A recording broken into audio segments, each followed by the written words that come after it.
देखो देखो शेर आ रहा है। यशस्वी गृह मंत्री और जिन्होंने राष्ट्रीय अध्यक्ष के रूप में भारतीय जनता पार्टी को दुनिया की सबसे बड़ी राजनीतिक पार्टी बना दिया। मेरे साथी अमित भाई का आज बधाई देना चाहता। हिंदुस्तान के हर कोने में भारतीय जनता पार्टी का विजय ध्वज फहराने में वो कामयाब हुए। और मोदी जी ने तय कर लिया है कि अमित शाह जी को वो अपना वारिस बनाएंगे। देश का अगला प्रधानमंत्री कौन होगा? भारतीय जनता पार्टी के नेता बार बार दावा करते हैं कि प्रधानमंत्री पद पर कोई वैकेंसी है ही नहीं, ना भी न 2029 के बाद। वो दावा करते हैं कि आज भी प्रधानमंत्री नरेंद्र मोदी हैं और 29 के बाद भी वही रहेंगे। देश उन्हें ही पसंद करता है और बार बार मोदी सरकार को देखना चाहता है। लेकिन अरविंद केजरीवाल जैसे नेता, कई सारे नेता हैं, वो दावा करने लगे थे 2024 से ही कि जैसे ही प्रधानमंत्री नरेंद्र मोदी 75 साल की उम्र का पड़ाव पूरा करेंगे, यानी वो 75 साल के होंगे, रिटायरमेंट ले लेंगे और उसके बाद नए प्रधानमंत्री का चयन होगा। और वो प्रधानमंत्री कौन होगा, इसका नाम भी इस तरह के नेता बताते हैं। जब 2014 में प्रधानमंत्री बने थे नरेंद्र मोदी जी, तो उन्होंने खुद एक रूल बनाया था कि भारतीय जनता पार्टी के अंदर और उनकी सरकारों में 75 वर्ष से ऊपर कोई भी व्यक्ति होगा तो उसको संगठन में और सरकार में किसी भी पद पे नहीं रखा जाएगा, उसको रिटायर कर दिया जाएगा। 2024 में जब अरविंद केजरीवाल ने ये बात कही थी, तब देश का मीडिया, खास तौर पर मेन स्ट्रीम मीडिया, ये सवाल पूछने से या ये बात करने से थोड़ा संकोच करता दिखता था। लेकिन सितंबर 2025 के पहले, यानी जब प्रधानमंत्री नरेंद्र मोदी 75 साल के होने वाले थे, तो मीडिया ने भी ये सवाल पूछना शुरू कर दिया, यानी मोदी के बाद प्रधानमंत्री देश का कौन हो सकता है, भारतीय जनता पार्टी के अंदर कौन हो सकता है। ये सवाल पूछा गया, सर्वे कराया गया और उसके जो जवाब आए वो भी आप देख लीजिए। प्रधानमंत्री मोदी के बाद बीजेपी में पीएम पद के लिए दावेदार कौन होगा, ये सबसे बड़ा सवाल दरअसल पूछा जा रहा है। अमित शाह आज की स्थिति में 28% लोग ये कह रहे हैं कि अमित शाह सबसे बड़े दावेदार होंगे। आरएसएस चीफ मोहन भागवत ने भी बीते महीनों में एक बयान दिया था और सीधे किसी का नाम नहीं लिया था। उन्होंने प्रधानमंत्री नरेंद्र मोदी को रिटायर होने की सलाह तो नहीं दी थी, लेकिन उन्होंने एक पुराने नेता का बयान याद करते हुए कहा था कि जब 75 साल की शॉल उड़ाई जाती है तब नेता को रिटायर हो जाना चाहिए। हालांकि जब वक्त आया, यानी जब प्रधानमंत्री नरेंद्र मोदी का 75वां जन्मदिन करीब था, तब मोहन भागवत ने साफ तौर पर कहा कि उन्होंने किसी को रिटायर होने की सलाह नहीं दी है और वो खुद भी रिटायर होने वाले नहीं है। मोहन भागवत भी 11 सितंबर 2025 को 75 साल के हुए हैं और प्रधानमंत्री नरेंद्र मोदी 17 सितंबर 2025 को 75 साल के हुए हैं। दोनों लगभग एक ही उम्र के हैं। इस बीच ये अटकलें भी चलने लगी कि जो संकेत मोहन भागवत ने दिए हैं वो आरएसएस की आगे की रणनीति है, यानी प्रधानमंत्री नरेंद्र मोदी भले ही अभी रिटायर होने के बारे में ना सोच रहे हो, भारतीय जनता पार्टी में कोई नेता उनके रिटायरमेंट की बात न कर रहा हो, लेकिन संघ आगे की दिशा तय करने लगा है। और उसमें यह भी कहा जा रहा है कि भारतीय जनता पार्टी का जो नया राष्ट्रीय अध्यक्ष है उसका चुनाव लगातार टलता आ रहा है और भारतीय जनता पार्टी अपने अकेले अध्यक्ष को इसलिए नहीं चुन पा रही है कि संघ चाहता है कि उसकी पसंद का राष्ट्रीय अध्यक्ष आए। और इसमें एक जो नाम लिया जाता है वो है संजय जोशी, और इसको लेकर भी बड़ी अटकलें चल रही हैं सोशल मीडिया पर। क्या अटकलें चल रही है वो आपने देखी होंगी। तो अटकलें ये चल रही है कि संघ चाहता है कि बीजेपी के चीफ यानी राष्ट्रीय अध्यक्ष बने संजय जोशी और प्रधानमंत्री हो अगले नितिन गडकरी। लेकिन अगर आप तमाम मीडिया सर्वे में देखेंगे कि नितिन गडकरी का नाम न अमित शाह के बराबर है, न योगी आदित्यनाथ के बराबर है, वो लोकप्रियता में काफी पीछे पिछड़ गए हैं, अगर ये सर्वे सही बात बता रहे हैं तो। दूसरी तरफ अमित शाह के बारे में अटकलें लगाई जा रही हैं कि उन्होंने संजय जोशी से पैचअप कर लिया है, क्योंकि वो समझ गए हैं कि आरएसएस क्या चाहता है और भविष्य के लिए वो अपनी दिशा तैयार कर रहे हैं। लेकिन जो लोग अमित शाह के करीबी हैं, जो अमित शाह और नरेंद्र मोदी के रिश्तों को जानते हैं, वो दावा करते हैं कि अमित शाह कभी ऐसा नहीं कर सकते। और अमित शाह लगातार पिछले साल से ही कहते आ रहे हैं कि 2029 तक नरेंद्र मोदी ही प्रधानमंत्री रहेंगे, 2029 के बाद भी बीजेपी का नेतृत्व वही करेंगे और अमित शाह लगातार ये भी याद दिला रहे हैं कि भारतीय जनता पार्टी के संविधान में कहीं ऐसा नहीं लिखा है कि नेता जब 75 साल का हो जाएगा तो उसे रिटायर होना ही होगा। ऐसा कोई प्रोविजन नहीं है। मोदी जी ही 29 तक नेतृत्व करेंगे। 2029 के बारे में सोचिए, तब नरेंद्र मोदी की उम्र 80 साल के करीब होगी। तो क्या नरेंद्र मोदी उस उम्र में भी देश का नेतृत्व करना चाहेंगे, सरकार का नेतृत्व करना चाहेंगे, या फिर वो रिटायर होना चाहेंगे? अगर वो रिटायर होना चाहेंगे तो उसका प्लान क्या होगा? वो अपने बाद किस नेता को प्रधानमंत्री के रूप में देखना चाहेंगे? क्या इस बारे में जानकारी सामने नहीं आनी चाहिए?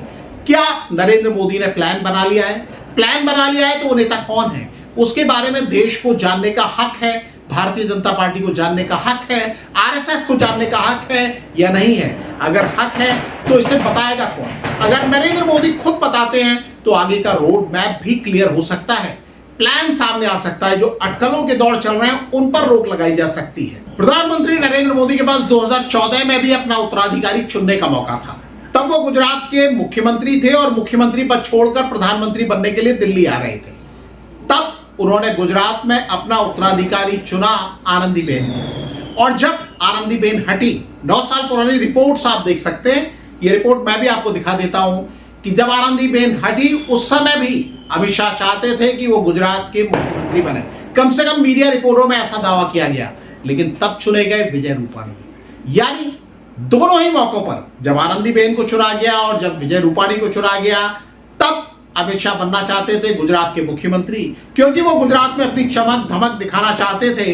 लेकिन प्रधानमंत्री नरेंद्र मोदी को उनकी जरूरत केंद्र में थी, तो पहले उनको भारतीय जनता पार्टी का राष्ट्रीय अध्यक्ष बनाया गया, बाद में वो गृह मंत्री बने मोदी सरकार में जो आज तक हैं, लेकिन वो गुजरात के मुख्यमंत्री नहीं बन पाए। यानी प्रधानमंत्री नरेंद्र मोदी का उत्तराधिकारी के रूप में जो उनका सपना था गुजरात का मुख्यमंत्री बनने का, वो उस समय पूरा नहीं हो पाया। कई लोग आज भी सवाल करते हैं कि क्या प्रधानमंत्री नरेंद्र मोदी ने जानबूझकर अमित शाह को समर्थन नहीं दिया, यानी जानबूझकर उनको गुजरात का मुख्यमंत्री बनने नहीं दिया, तो इसकी वजह क्या हो सकती? अमित शाह ने नरेंद्र मोदी के लिए क्या किया है सबको पता है, गुजरात में भी क्या किया ये सब जानते हैं। किसी समय वो एक साथ उठे, अमित शाह नरेंद्र मोदी के साथ हमेशा साए की तरह रहे। ये भी लोग याद करते हैं किस तरह गलियों में दोनों नेता जाकर पोस्टर लगाया करते थे, उसके बाद सरकार में किस तरह साथ काम किया। हालांकि ये भी कहा जाता है कि जब गुजरात के मुख्यमंत्री बने नरेंद्र मोदी, तो उसमें अमित शाह का वैसा कोई रोल नहीं था, क्योंकि आला कमान, जो उस समय बीजेपी का हाई कमान था, यानी अटल आडवाणी, उन्होंने नरेंद्र मोदी को मुख्यमंत्री बनाकर गुजरात भेजा था। लेकिन जब वो प्रधानमंत्री बने, वो कहानी क्या है आपको याद ही होगी। 2014 में भारतीय जनता पार्टी ने नरेंद्र मोदी को प्रधानमंत्री पद के उम्मीदवार के रूप में चुन लिया था, लेकिन तमाम नेता दिल ही दिल में हसरत लगाए हुए थे। उन्हें ये यकीन नहीं था कि भारतीय जनता पार्टी अकेले दम पर बहुमत हासिल कर लेगी 2014 के लोकसभा चुनाव में। एक हवा थी, पूरे देश में हवा थी नरेंद्र मोदी की, भारतीय जनता पार्टी की, बदलाव की, लेकिन फिर भी ये यकीन से नहीं माना जा रहा था कि 272 सीटें भारतीय जनता पार्टी अकेले दम पर ले आएगी, क्योंकि पहले ऐसा कभी नहीं हुआ था। और तमाम नेता ऐसे थे जिनमें लाल कृष्ण आडवाणी थे, मुरली मनोहर जोशी थे, सुषमा स्वराज थी, राजनाथ सिंह थे, शिवराज सिंह चौहान थे, और भी कई नेता थे जिनके बारे में यह दावा किया जाता था कि वो उम्मीद में है कि अगर सीटें कम रहीं और एनडीए के तमाम साथी नरेंद्र मोदी को प्रधानमंत्री बनाने के लिए तैयार नहीं हुए तो उनकी लॉटरी खुल सकती है। लेकिन उस समय अमित शाह ने क्या किया? अमित शाह ने, जैसा कहा जाता है भारतीय राजनीति में कि दिल्ली का रास्ता उत्तर प्रदेश से होकर जाता है, अमित शाह ने संभाली उत्तर प्रदेश की कमान, जहां भारतीय जनता पार्टी ने पहले कभी 60 सीटें भी नहीं जीती थी। 56-58 मैक्सिमम सीटें आई थी जब अटल जी का दौर था, और अटल जी देशव्यापी लोकप्रिय नेता थे, उत्तर प्रदेश के रहने वाले थे। लेकिन उसी उत्तर प्रदेश में अमित शाह ने बड़ी मुश्किल डगर मानी गई थी, आज भी मुश्किल डगर मानी जाती है। वहां भारतीय जनता पार्टी को 71 सीटें दिलाई, एनडीए को 73 सीटें मिली, और वहीं से खेल बदल गया और प्रधानमंत्री बनने का रास्ता नरेंद्र मोदी का आसान हो गया। भारतीय जनता पार्टी ने 2014 में जीती 282 सीटें। जब लोकसभा का चुनाव हुआ था, उत्तर प्रदेश के नतीजे हिंदुस्तान के लोगों को चौंका दिया था, और तब मैंने कहा था इस चुनाव के man of the match Amit भाई शाह है। अमित शाह ने कमाल 2019 में भी किया। उस समय वो भारतीय जनता पार्टी के राष्ट्रीय अध्यक्ष थे और भारतीय जनता पार्टी ने अभी तक सबसे ज्यादा सीटें 2019 के लोकसभा चुनाव में ही जीती थी। तब यह उम्मीद की जा रही थी एक बार फिर कि भारतीय जनता पार्टी अकेले दम पर बहुमत हासिल नहीं कर पाएगी, लेकिन भारतीय जनता पार्टी ने जीती 303 सीटें। और जो इस बार अकल्पनीय था, पिछली बार उत्तर प्रदेश में जो कमाल किया था, इस बार अमित शाह ने पश्चिम बंगाल में वो कमाल किया। 18 सीटें भारतीय जनता पार्टी को दिलाई। ये अपने आप में भारतीय जनता पार्टी के लिए एक नया रिकॉर्ड था। और मित्रों, जब युद्ध के अंदर हम जाते हैं तब युद्ध का महत्व भी जानना चाहिए। युद्ध कई प्रकार के होते हैं। कुछ युद्ध ऐसे होते हैं जो उसके जय पराजय तक सीमित रहते हैं। कुछ युद्ध ऐसे होते हैं जो एकाध दशक तक अपना असर छोड़ते हैं, मगर कुछ युद्ध ऐसे होते हैं जो सदियों तक अपना असर छोड़ते हैं। भारतीय जनता पार्टी में नरेंद्र मोदी ऐसी ऊंचाई हासिल कर चुके हैं कि पार्टी उनके आगे की बात नहीं करना चाहती, उनके परे देखना नहीं चाहती, यानी ये बात नहीं करना चाहती कि उनके बाद प्रधानमंत्री कौन होगा। तमाम नेता यही कहते हैं आने वाले कई वर्षों तक नरेंद्र मोदी प्रधानमंत्री होंगे, लेकिन खुद मोदी भविष्य की बात करते हैं। वो 2047 में भारत को विकसित बनाने की बात करते हैं। तो जब वो आगे का विजन देखकर चल रहे हैं तो केवल देश के लिए नहीं, अपनी पार्टी और अपनी सरकार के लिए भी देख रहे होंगे। वो ये भी सोच रहे होंगे कि उनके बाद प्रधानमंत्री कौन होगा, यानी सरकार का नेतृत्व कौन करेगा। अगर वो ऐसा सोच रहे हैं तो क्या उन्हें इसके बारे में बात नहीं करनी चाहिए, एक रोड मैप नहीं बताना चाहिए? आप इस बारे में क्या सोचते हैं? आपको क्या लगता है? कमेंट करके हमें बता सकते हैं। और आपको अगर ये हमारा वीडियो पसंद आता है तो इसे लाइक कीजिए, शेयर कीजिए, और अब तक अगर आपने कैपिटल हेडलाइंस को सब्सक्राइब नहीं किया है तो प्लीज सब्सक्राइब कीजिए। और अगर आप चाहते हैं तो मेंबर बनिए, हमारे चैनल को ज्वाइन कीजिए। ये वीडियो देखने के लिए आपका बहुत धन्यवाद, आभार, नमस्कार।